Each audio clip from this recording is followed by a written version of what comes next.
Secara manusiawi merasa kehilangan. Merasa kehilangan itu nggak dilarang dalam Islam. Merasa sedih, merasa kehilangan, merasa sakit, marah, kecewa, dan seterusnya. Itu perasaan-perasaan yang dalam bahasa hadis itu disebut la yumlak, yang nggak bisa dikendalikan. Kita nggak bisa mengendalikan diri kita untuk nggak ngerasa marah, nggak ngerasa sakit, nggak ngerasa kecewa, nggak ngerasa sedih, nggak bisa dikendalikan. Sebelum bertanya saya mau cerita dulu Ustadz, Ya. sesuai pengalaman hidup saya.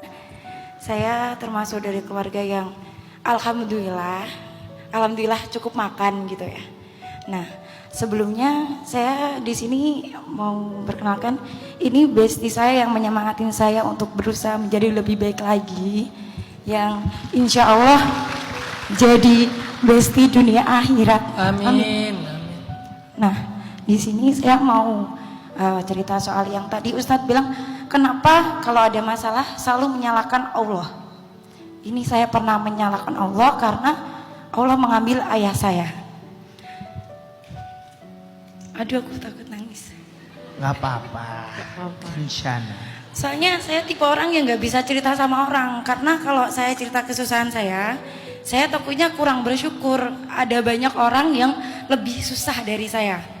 Nah, terus emang sebelum H- berapa gitu, saya diputusin pacar saya. Tidak mudah ya. Diputusin pacar saya yang menurut aku itu cinta monyet ya Ustadz ya, dari SMP sampai SMA aja. Terus setelah itu Allah mengambil ayah saya, dimana sebelumnya itu nggak kaget sih, karena ayah saya itu setahun sebelumnya tuh dia tuh minta dipanggil sama Allah karena dia tidak mau menyusahkan keluarganya gitu loh.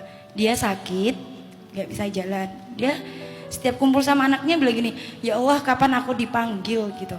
Kita sebagai anak kan pasti kayak kok ngomongnya gitu kan.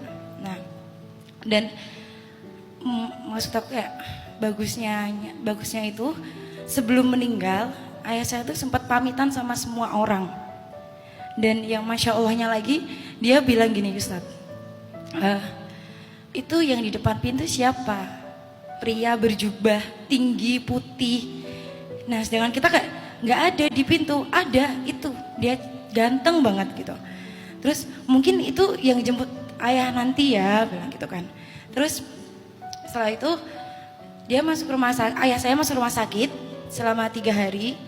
Nyeselnya saya tuh kenapa saya tinggal gitu loh Ustadz, karena saya tuh dulu ikut atlet dan training center sama bestie saya juga. Itu tuh ayah tuh bilang gini, sebelum berangkat boleh nggak aku pegang hidungnya kamu gitu. Kayak kenapa hidung aku masih nempel loh ayah, bilang gitu kan. Enggak, buat kenang-kenangan gitu. Aku mau sebenarnya tuh nggak mau nangis, tapi teman aku yang di belakang malah udah nangis, jadi ikut nangis Ustadz. Terus habis itu kayak sehari setelah itu ayahku nggak ada. Tapi yang bikin aku kaget lagi tuh gini, nanti ya nunggu aku pulang dulu, aku nanti bakal ke rumah sakit. Tapi ternyata Allah berkata lain. Terus aku menyalahkan Allah, ya Allah kenapa sih kok aku dari kecil aku udah hidup susah, tapi malah ditambah susah lagi gitu kan. Ditambah lagi kemarin aku gagal beasiswa terus karena aku masih kuliah Ustadz. Dan gagalnya tuh maaf kan sekarang lagi banyak KIP yang dapat gitu kan. Nah, aku tuh iri sama orang yang seperti itu. Dia udah kaya, udah serba kecukupan, tapi kenapa dapat gitu loh. Aku yang kayak membutuhkan, ya Allah aku butuh itu. Dan di sisi lain aku berpikir, oh mungkin Allah meminta aku lebih berusaha lagi. Dan lebih tepatnya, oh mungkin karena aku kaya kali ya, makanya Allah ngasih aku untuk tetap berusaha dan gak dapat beasiswa itu. Pertanyaan aku Ustadz, yang pertama, ini soal penyakit hati ya. Bolehkah saya iri sama orang-orang yang mendapatkan sesuatu dari orang tua dan dapat lagi beasiswa itu? Dan yang kedua, gimana Ustadz untuk aku ke depannya yang kayak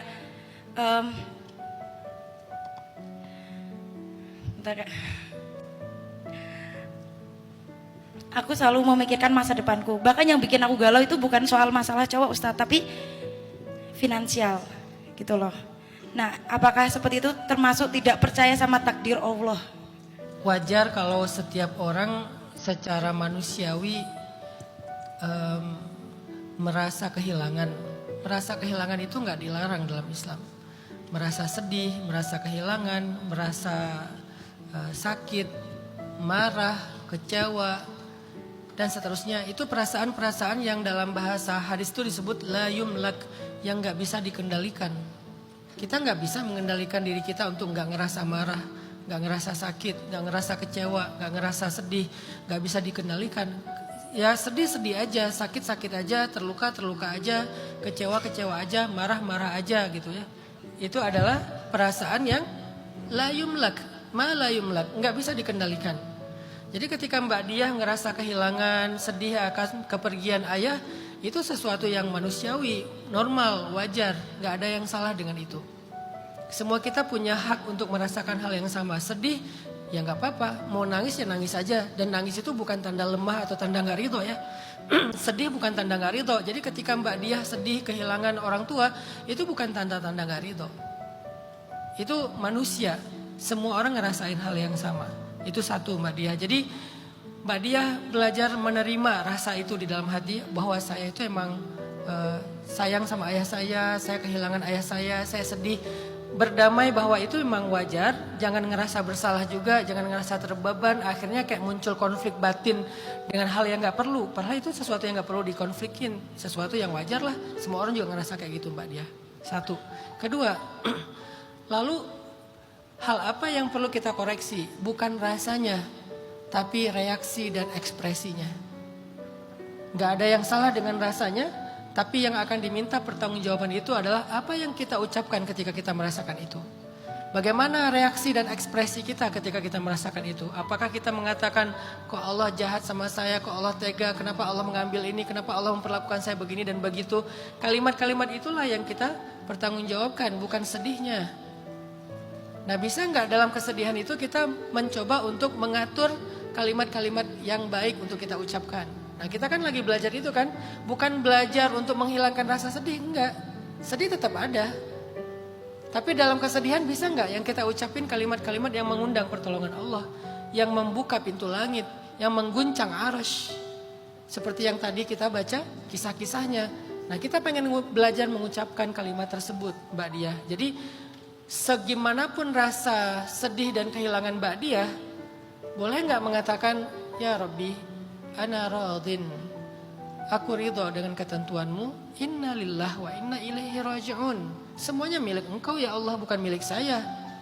Jadi engkau tidak menzolimi siapa-siapa, gak mengambil hak siapa-siapa. Toh ini milikmu. Makasih ya Allah udah menitipkan ayah untuk saya sekian tahun. Kita sama-sama pernah ngerasa gak beruntung Mbak Diah. Tapi sekarang saya jadi merasa orang paling beruntung justru dengan ketidakberuntungan saya di masa lalu. Ternyata ada hikmahnya. Setiap orang punya caranya sendiri-sendiri, punya takdirnya. Gak ada yang lebih dimudahkan Allah daripada yang lain. Enggak, semuanya dimudahkan dengan cara yang berbeda.